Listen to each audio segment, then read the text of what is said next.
Hi guys, my name is Milap Gupta and you are watching me on my YouTube channel English with Milap. दोस्तों, आज की इस video में हमारा टॉपिक है डाउट्स का टॉपिक है ये due to, because of and owing to. इन तीनों वर्ड्स का हिंदी में मीनिंग होता है के कारण, यानी कि की वजह से। तो यहाँ पर आप कुछ सेंटेंसेस देख सकते हैं। इन सेंटेंसेस में हमें इनको फिलअप करना है, लेकिन जो नेटिव इंग्लिश स्पीकर्स होते हैं वो इसको बहुत ईजीली बोल लेते हैं। लेकिन अगर हम बात करें इंडियंस की या हम स्टूडेंट्स की, तो हमें ये परेशानी हो जाती है सोचने में कि कौन से सेंटेंस में हमें ड्यू टू का यूज़ करना है, कौन से सेंटेंसेस में हम बिकॉज ऑफ का यूज़ करेंगे और कौन से सेंटेंस में हम ओइंग टू का यूज़ करेंगे।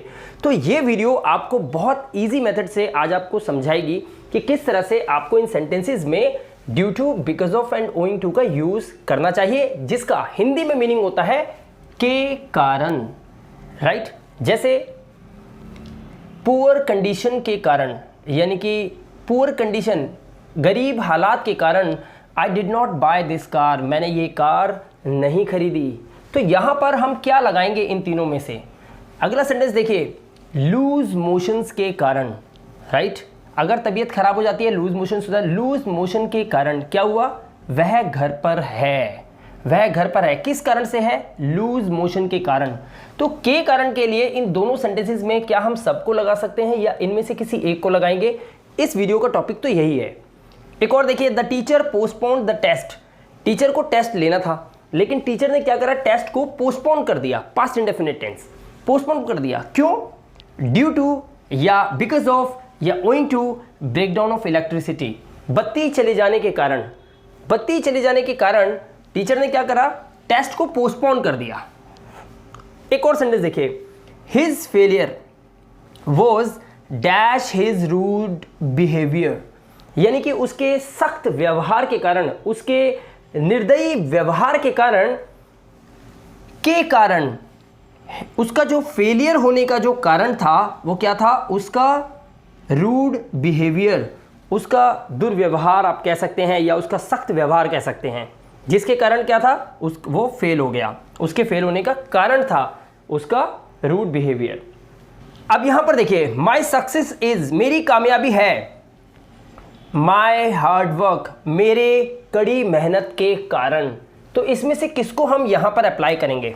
अब इस सेंटेंस को देखिए, Rohan's poor attitude is dash his richness, यानी कि उसकी अमीरी के कारण उसका जो बर्ताव है वो गंदा है। यहां पर देखिए, हैविंग डन माई वर्क, अपना काम कर कर, I visited Mumbai last Sunday, यानी कि अपना पूरा काम करने के कारण मैं विजिट किया मुंबई लास्ट संडे। इन सेंटेंसेस के अंदर हम कब ड्यू टू, कब बिकॉज ऑफ, कब ओइंग टू का यूज करेंगे, जिसका हिंदी में मीनिंग होता है के कारण। तो हमेशा याद रखें कि जब भी हम के कारण की इंग्लिश बोलेंगे तो हमें इन तीनों में से किसी एक को यूज करना है।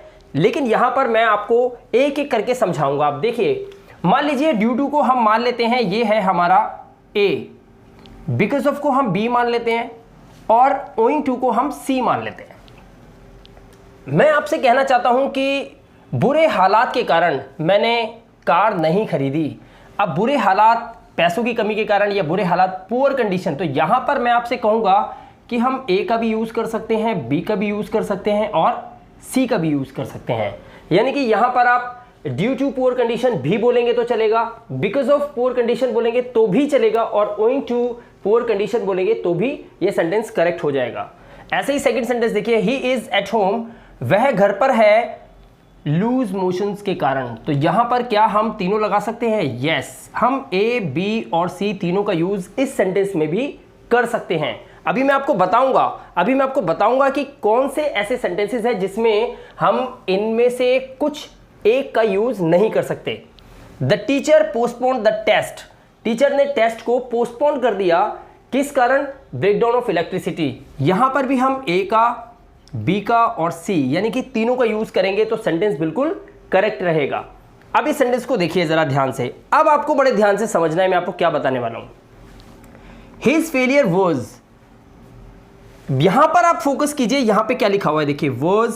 यहां पर देखिए इस सेंटेंस में लिखा है इज, यहां पर आप देख सकते हैं इस सेंटेंस में भी इज लिखा हुआ है और ये फिल इन द ब्लैंक से जस्ट पहले आप देख सकते हैं, क्योंकि यहां पर हमें क्या अप्लाई करना है, यहां पे हमें इन तीनों में से किसी एक को अप्लाई करना है या सबको अप्लाई कर सकते हैं, यही जानना है हमें।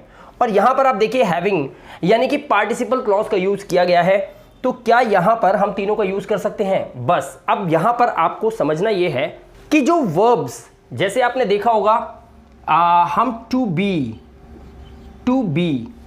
का मतलब क्या होता है? टू बी का मतलब होता है होना।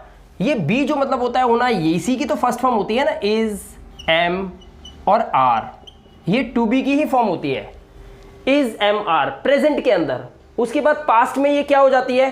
पास्ट में ये हो जाती है वॉज वर, राइट। तो अब यहां पर आपको समझना क्या है कि जो टू बी की फॉर्म आती है, जब टू बी की कोई फॉर्म आती है, चाहे वो पास्ट की हो प्रेजेंट की हो, टू बी की अगर फॉर्म आएगी और उसके जस्ट बाद में आपको के कारण को लगाना है, यानी कि इनकी इंग्लिश लगानी हो, तो ध्यान रखें कि हमें इसको नहीं लगाना है। हम यहां पर क्या लगाएंगे? हम यहां पर ए और बी का यूज करेंगे। क्या यूज करेंगे? ए का यूज करेंगे या फिर बी का यूज करेंगे। हम यहां पर सी का यूज नहीं करेंगे। सेम पार्टिसिपल क्लॉज के अंदर भी हम पार्टिसिपल क्लॉज से सेंटेंस शुरू हो रहा हो, उसके जस्ट पहले अगर हमें के कारण की इंग्लिश लिखनी है या बोलनी है, तो हम ए और बी का यूज तो कर सकते हैं, लेकिन सी का यूज नहीं कर सकते। अब मैं यहां पर आपको बताना चाहूंगा कि किसी भी बुक के अंदर, किसी भी गाइड के अंदर, या किसी भी ऑक्सफोर्ड यूनिवर्सिटी की कोई भी आप इंग्लिश की ग्रामर की बुक ले लेते हैं, या कोई भी बेहतरीन बुक जिसे आप पढ़ते हैं, किसी बुक में ऐसा नहीं लिखा हुआ कि आप इन सेंटेंसेस के अंदर सिर्फ ड्यू टू और बिकॉज ऑफ का यूज कर सकते हैं, ओइंग टू का यूज नहीं कर सकते। किताब में लिखा है कि आप इनमें से किसी का भी यूज कभी भी कर सकते हैं, जी हां, लेकिन मैं आपको यहां पर बताना चाहता हूं कि जब हम नॉर्मल कॉन्वर्सेशन करते हैं, जब किसी से बातचीत करते हैं, जब हम किसी के साथ कम्युनिकेट करते हैं फोन पे या फिर हम फेस टू फेस, जब भी किसी से आप बात करेंगे, तो ऐसे सेंटेंसेस के अंदर जो मैंने ये 4 कैटेगरी आपको दिखाई है, इन 4 कैटेगरी के सेंटेंसेस के अंदर आपको कभी भी ओइंग टू का यूज नहीं करना है।